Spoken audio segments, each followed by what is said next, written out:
बिस्मिल्लाहिर्रहमानिर्रहीम बिस्मिल्लाहिर्रहमानिर्रहीम अल्लाहुम्मा सल्लि अला सय्यिदिना मुहम्मदिन व अला आलि सय्यिदिना मुहम्मदिन बिअददि कुल्लि ज़रातिन मिअत अल्फ अल्फ मररा। दोस्तों, कैसे हैं आप? आज का जो टॉपिक है वो है हवाई फायरिंग। हवाई फायरिंग से क्या कॉन्सिक्वेंसेस होते हैं, इसमें कौन सा दफात जो है वो लगती हैं, इसमें क्या क्या नुकसानात हो सकते हैं, लॉ के हवाले से हम आज इस बात को डिस्कस करेंगे। हमारे मुल्क में, हमारे माशरे में किसी भी खुशी को सेलिब्रेट करना, वैसे तो ये इंटरनेशनली ऐसा होता है। अगर आप सऊदी अरब में देख लें, आप तुर्की में देख लें, आप किसी भी कंट्री को देख लें, वहाँ पे खुशी करने का अपना अपना इजहार होता है। अक्सर कंट्रीज़ में खुशी का इजहार जो है वो पहले तो ढोल धमाकों से किया जाता था। वो ढोल धमाके जो हैं वो आतिशबाजी की शक्ल इख्तियार करते करते अब फायरिंग की सूरत में चले गए हैं। खुशी का इजहार फायरिंग से किया जाता है। हालांकि खुशी का इजहार प्यार मोहब्बत से किया जाना चाहिए, फूलों से किया जाना चाहिए, ना कि खुशी का इजहार फायरिंग से और हवाई फायरिंग से किया जाना चाहिए। असल में होता क्या है कि जब आप हवाई फायरिंग करते हैं या कोई भी शख्स करता है, तो उसके करीब जो शख्स खड़ा होता है उसको नुकसान पहुंचने का अंदेशा होता है। गोली और बुलेट जितनी स्पीड के साथ ऊपर जाती है, उतनी ही स्पीड के साथ ये वापस आती है। नॉर्मली रिजल्ट के तौर पर होता क्या है कि जब गोली वापस आती है तो वो किसी भी बच्चे को, बड़े को, बूढ़े को, किसी को भी वो लग सकती है, और वो जिसको लगती है वो उसकी जान भी जा सकती है। और बहुत सारे वाक़यात ऐसे देखने में रिपोर्ट हुए हैं कि जिसमें बच्चों की, बड़ों की जान चली गई। अंधी गोली आकर लगी, बसंत के मौके पर लगी, शादी के मौके पर लगी, सालगिरह के मौके पर लगी, किसी भी खुशी के मौके पर हवाई फायरिंग जो की, क्योंकि गोली ने ऊपर तो मुअल्लिक होने ही जाना, उसने वापस तो आना ही है। जितनी स्पीड से गोली ऊपर जाती है, बिल्कुल सेम उसी स्पीड के साथ गोली वापस नीचे आती है। और ये जिसको लग जाए, खुदा ना खास्ता सर पर लग जाए या किसी नाजुक प्लेस पर, किसी भी जगह पर लग जाए, तो नुकसान होने का अंदेशा होता है।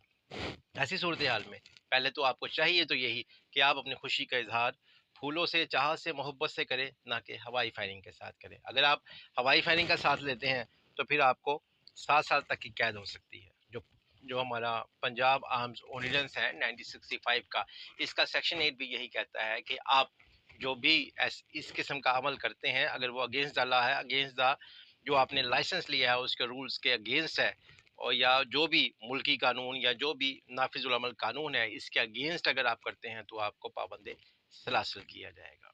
इसी सूरत हाल में बहुत सारे कवानीन हैं जिसका भी हम जिक्र करते हैं, तो हम बता ये रहे थे। अच्छा, इसमें यह भी एक बात अहम है, आप चाहें तो ऐसे होने वाले अवामिल को, कामों को रोक सकते हैं। आप 15 पे कॉल करें, या जो भी आपका मुतलका कंसर्निंग जो भी आपको हेल्पलाइन दी गई है, उस हेल्पलाइन पर आप बता सकते हैं कि हवाई फायरिंग की जा रही है। वो हवाई फायरिंग किसी के जो ऊपर खड़े हैं, जो नीचे खड़े हैं, किसी को भी फायर लग सकता है। कोई बिजली के पोल्स हैं, उनसे टकरा कर शॉर्ट सर्किट और बहुत बड़ा नुकसान हो सकता है। ऐसे मामला रिपोर्ट भी हुए हैं, ऐसे भी केसेस रिपोर्ट हुए हैं कि आप जानबूझ कर किसी शख्स को खुशी की फायरिंग की जद में जानबूझ कर ले लिया गया, यानी अपना ग्रिज निकालने के लिए किसी शख्स को जानबूझकर फायर मार दिया कि मैं खुशी मना रहा था। तो अगर ऐसी कोई चीज़ साबित हो जाए तो सेक्शन 324 324 पाकिस्तान पीनल कोड के तहत इस शख्स के अगेंस्ट FIR लॉन्च होगी।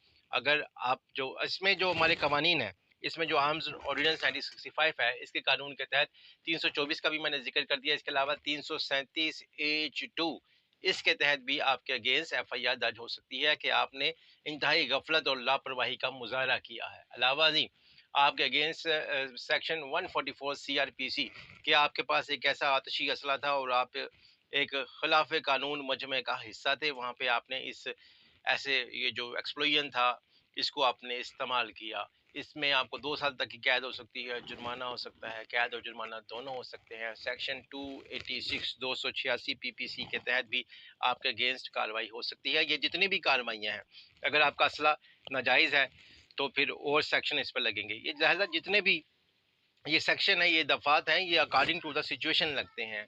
जिस तरह का इस्तगासा होगा, जिस तरह का क्राइम कमिट किया जाएगा, उसी तरह का ऑफेंस लगेगा और इसके मुताबिक आपके ऊपर केस चलेगा और आपको उसके मुताबिक सज़ा होगी। तो इसलिए खुशी का इजहार जो है वो खुशी के साथ करना चाहिए। हाई कोर्ट भी कह चुका है कि जो लापरवाही है इस किस्म की, उसको किसी भी सूरत इग्नोर नहीं किया जाना चाहिए।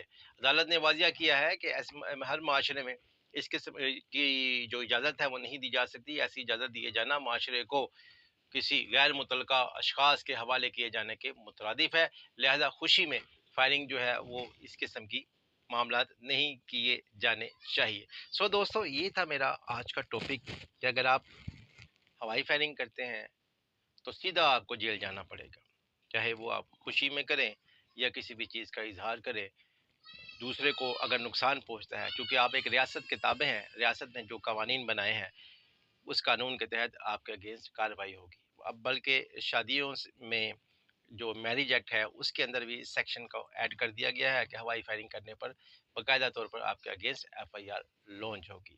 اگر آپ کو میرا چینل پہ جو آنے والی ویڈیو ہے یہ پسند آتی ہیں، آج کی ویڈیو آپ کو پسند آتی ہے، تو آپ سے ریکویسٹ ہے کہ لائک کیجیے گا، شیئر کیجیے گا اور راشد نذیر شیخ یوٹیوب چینل کو سبسکرائب کیجیے گا۔ آج کے لیے اتنا ہی، پھر کسی اچھے ٹاپک کے ساتھ حاضر خدمت ہوں گا۔ اللہ حافظ۔